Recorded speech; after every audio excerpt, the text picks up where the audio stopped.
안녕하세요. 승살TV 한정원 변호사입니다. 여러분, 투자 어떻게 하세요? 여러 가지 투자처가 있죠. 요새는 사실은 비트코인이 굉장히 핫합니다. 저도 옛날에 2천만 원대일 때 샀어야 했는데 굉장히 아쉽습니다. 또 많은 분들이 우리나라 같은 경우에는 부동산 불패다라고 해서 부동산에 투자를 많이 하시는데요. 이 부동산을 투자하는 여러 가지 그런 기준들이 있을 텐데, 특히 일반적인 우리가 아파트 그런 투자처가 아니라고 하게 되면은 여기에 어떤 호재가 있다, 지하철이 들어선다, 뭐가 들어선다, 이러한 내용들을 듣고 거기다가 투자를 하시는 그런 분들도 굉장히 많은 것 같습니다. 그래서 그러한 호재를 바라는 일반 투자자들의 심리를 이용해서 많은 이제 업자들이 여러 가지 광고를 하고, 이 매물이 굉장히 좋다, 이 땅은 이런 측면에서 너무 훌륭한 땅이다, 이런 광고들을 하는 것을 우리가 심심치 않게 볼 수가 있잖아요. 이런 거죠. 대형 영화관 입점 확정, GTX 노선 어떻게 확정, 고속도로가 어떻게 뚫린다, 이런 광고들을 많이 하게 되죠. 그래서 이러한 광고가 그럴싸해 보이기 때문에 그것을 믿고 덜컥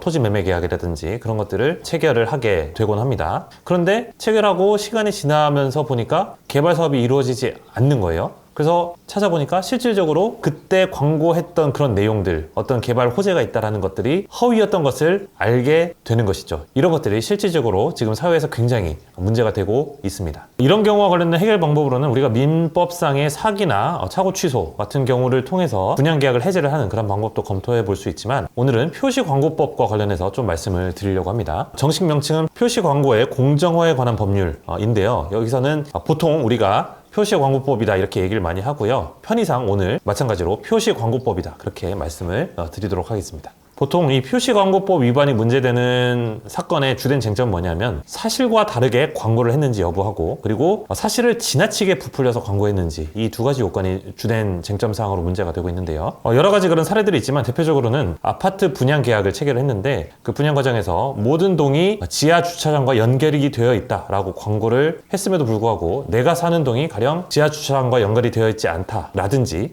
또는 아파트에 고급 마감재가 이렇게 시공이 되어 있다라고 홍보를 했음에도 불구하고 실제 들어가 보니까 그렇지 않다든지 하는 경우들을 들 수가 있습니다. 이런 경우에 우리가 일반적인 민사상의 사기, 착오 취소라는 것들로 손해배상 청구, 부당이득 반환 청구 이런 것들을 하지 않고 표시광고법 위반으로 걸고 넘어지게 되면 어떤 점이 좋으냐, 바로 이런 장점들이 있습니다. 첫 번째는 공정거래위원회에서 그 해당 광고를 중지할 수 있도록 명령을 내릴 것을 요청할 수가 있습니다. 또 마찬가지로 공정거래위원회에서 그 해당 업체에다가 매출액의 2% 범위를 초과하지 않는 범위 내에서 과징금을 때릴 수도 있어요. 굉장히 부담스러울 수가 있겠죠. 그리고 민사상의 손해배상 책임을 지는 데 있어서도 이 법 자체가 일반적으로 이 소비자를 조금 구제해주는 그런 역할을 하고 있기 때문에 입증 책임이 있어서 조금 완화되는 그런 측면이 있습니다. 그래서 손해배상 청구를 하는 측면에서도 조금 더 편한 면이 있고요. 또 결정적으로 이 표시광고법을 위반하게 되면은 형사처벌도 가능할 수가 있어요. 그래서 이 광고하는 입장에서는 굉장히 부담을 가질 수가 있는 거거든요. 본인이 형사고발돼서 형사처벌까지 받게 된다라고 하게 되면 아무래도 조금 이 피해자들의 어떤 피해 보전과 관련해서 더 적극적으로 생각할 수밖에 없겠죠. 많은 소비자분들 같은 경우에는 단지 이게 과장 광고일 뿐인데 그 매도인이나